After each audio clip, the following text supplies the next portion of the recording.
The overall goal of this procedure is to demonstrate the steps involved in the polymerase chain reaction, or PCR, which is used to produce an ample supply of a specific segment of DNA from a small amount of starting material.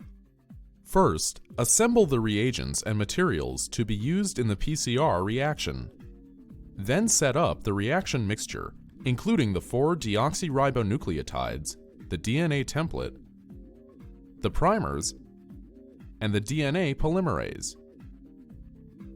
Next, program the thermal cycling conditions and run the PCR reaction. Following this, check the results to determine if the reaction was successful. Ultimately, a polymerase chain reaction should yield a specific amplicon of the desired product size.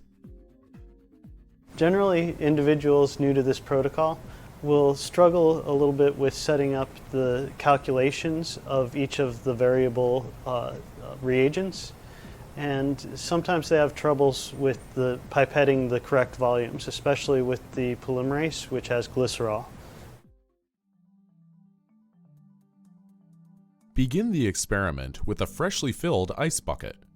Wear gloves to avoid contaminating the reaction mixture and reagents. Arrange the PCR components on ice to completely thaw. These include the DNA template, primers,